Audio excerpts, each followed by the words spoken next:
Good morning, you guys. We are making a Sunday breakfast. Honestly, breakfast around here never changes. It takes the guesswork out of the equation. I look so forward to our green smoothies, our waffles, our pancakes, whatever variation we're having, and fresh, ripe, seasonal, local fruit. So that's what we're having this morning, and I am actually prepping green smoothies. If you guys saw in one of our recent meal prep videos, I was making smoothie freezer bags, and it's been such a game changer. It makes smoothies so much quicker, especially if you're like us and you're a big superfood fan. This will dramatically cut down on the time it takes to blend. If you guys like these What We Eat in a Day videos, give this video a thumbs up. Make sure you hit that subscribe button and click that bell to turn on notifications. You can find all of our recipes in our meal planner and recipe app that is linked below, along with a 75% off discount. And I know we have a lot of new faces around here, so if you're not familiar, we are authors of the Happy Healthy Plant-Based Cookbook, which was just released this January. So be sure to check it out.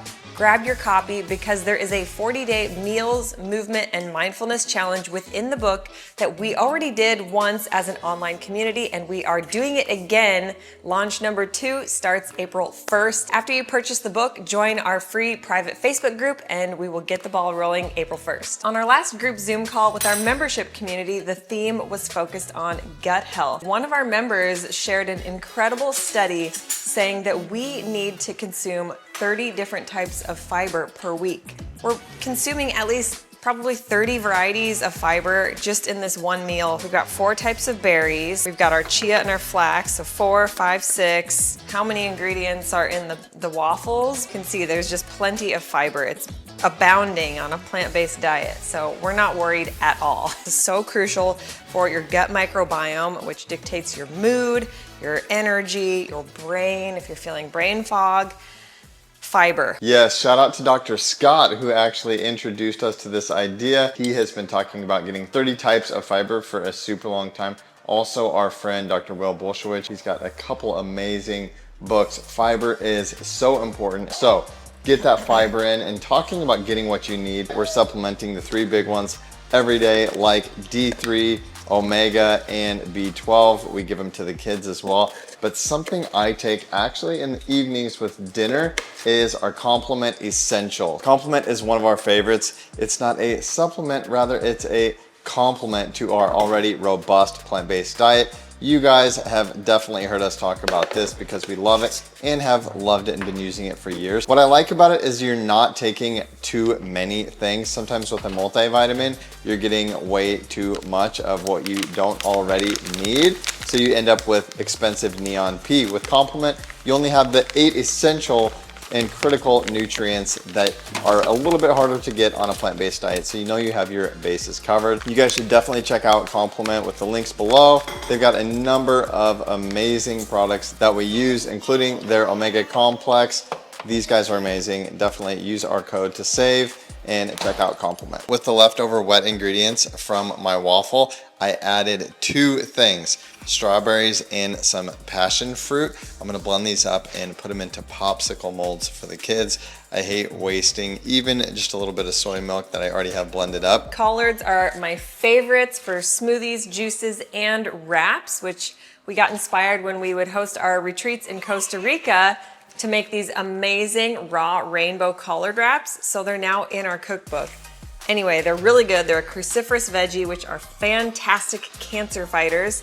So I'm gonna add those in, and generally for all of the frozen and fresh green ingredients, I would add them to these reusable stasher bags. So then you have your powders and then your fresh ingredients, and you can throw all of your stasher bags in the freezer. So then you just dump and blend. We will sometimes buy the curly kale that is already bagged, it's already washed and torn up, and we'll bring it home from the grocery store and throw it straight into the freezer, so it will never go bad, and it's perfect for just grabbing big handfuls to add to smoothies. On that note, if you guys want to see an updated video on how to make your produce last longer, how to keep it from rotting and wilting, especially if you buy organic, we can make an updated video for you guys. If you want it, let us know in the comments below. My primary tip is if something looks like it's gonna go bad or you know you're not gonna finish it, rinse it and freeze it. So I just got Zoe down for a nap, and I'm gonna make those pink smoothies that I mentioned earlier. It's also like my post-workout smoothie. It's very vitamin C rich, which is great for the immune system, of course.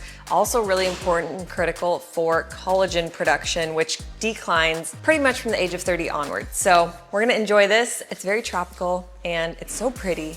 And it's so simple. All you're gonna need is 1.5 frozen ripe bananas, 1 cup of frozen strawberries, 1 cup of frozen mango. You can add a scoop of vanilla Sun Warrior protein if you like. That's what I usually do. I almost forgot my favorite ingredient, which is pink pitaya or dragon fruit.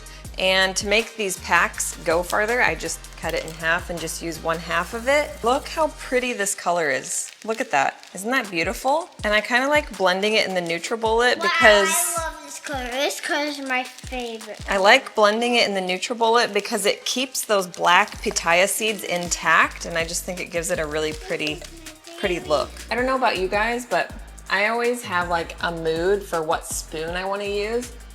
Right now, it's this purple spatula. Same with like bowls and cups. Do you guys feel that? I'm also gonna make some sushi for lunch. Wish me luck. I'm not an expert. I just grabbed out one of every color of the rainbow. So I'm gonna shred some carrots. I'm gonna finely slice some yellow bell pepper, cucumber, some red cabbage, and some avocado. What are we gonna make? Sushi.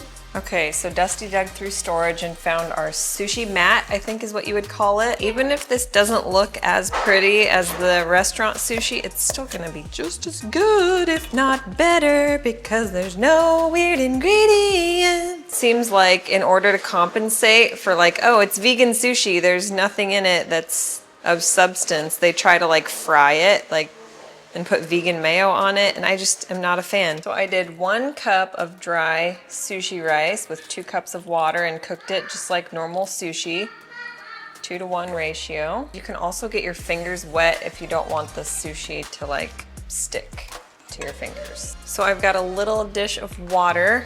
Now that our thin layer of sushi rice is on top, we're gonna invert it so that our rice is on the outside. Now we're going to put our ingredients in. These are gonna be good eating, Biv. Okay, we're gonna have to shift it this way. No big deal. They're really, really big rolls. Oh my gosh. Cut it in half. And I'm gonna put some hemp seeds. I'm feeling like a brand new me. For the very first time, I'm where I'm meant to be. I'ma tell everybody I'm feeling like a brand new me. Brand new, brand new.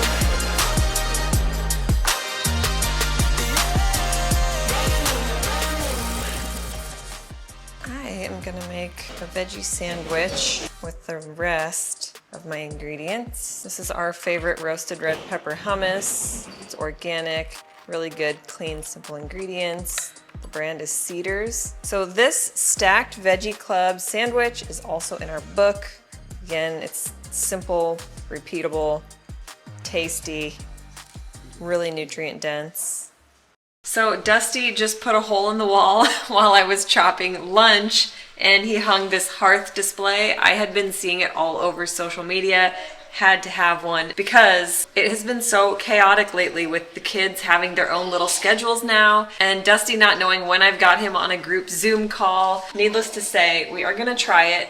I'm not an expert yet, but I do really love all of the features and that it will bring in our calendars. Max actually broke his scooter, so he's been trying to beg us into getting him a new scooter, and we decided this is when we're gonna start making sure that they can do chores and earn money and maybe start to explain entrepreneurship. I was telling the kids about my first lemonade stand, or maybe growing some sprouted plants that they could sell at a farmer's market. Options are endless, but I really want to start explaining entrepreneurship to them and building that healthy foundation. I'm just excited to see where this takes us. Right before we got our hearth display, I had actually also ordered Jesse Itzler's The Big A calendar.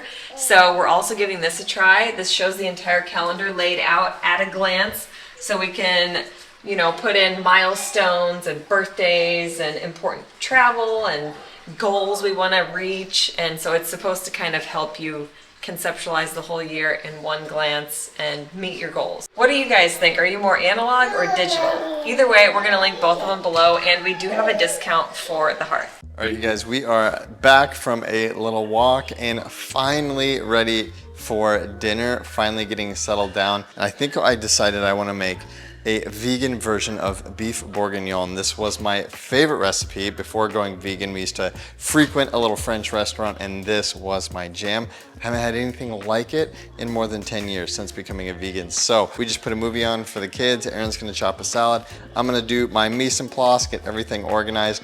I love this time of night. Put on a little playlist and make an epic recipe. For the stew, you are gonna need 1 large onion, 3 or 4 cloves of garlic, a handful of carrots, 2 celery stalks, about 2 cups are mushrooms, and I'm gonna leave these in kind of big chunks. I'm gonna chop about a dozen of these tiny golden potatoes, and Erin's been soaking some ayacote beans all day, so we're gonna throw those in the Instant Pot. I'm also gonna throw in a cup of French lentils. So I actually just added some of my spices, a little bit of tomato puree and a bay leaf into the Instant Pot. I also did add a dash of herbs de Provence. And to get this going, you guys, we're gonna need just a dash of some veggie broth with a bay leaf, 2 teaspoons of rosemary, 2 teaspoons of fresh thyme, 2 tablespoons of soy sauce or tamari, some salt and pepper to taste, and then 2 more tablespoons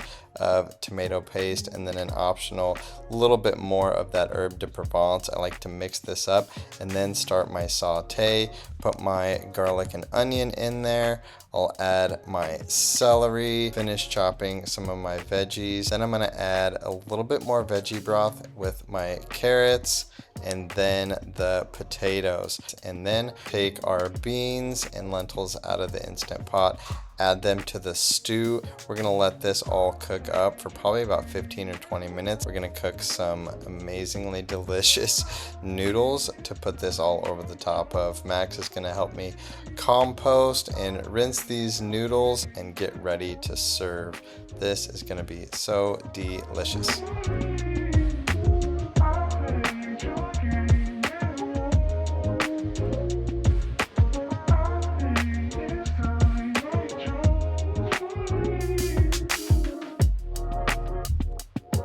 That was so good. And I'm not tooting my own horn here, but it was so good. I can't believe I've never tried to make that before. It was so salty, just the perfect flavor. So good. I'm just thrilled with it. The kids loved it. Erin loved it. That was the real test, if Erin liked it. She likes spicy curries and things like that, but she really liked it, so I feel really glad. We're gonna add this to the EatMoveRest meal planner and recipe app that you can get in the membership. Go check it out. We'll have more content like this coming for you guys very soon. See you guys next week. Much love. EatMoveRest, your best. Peace.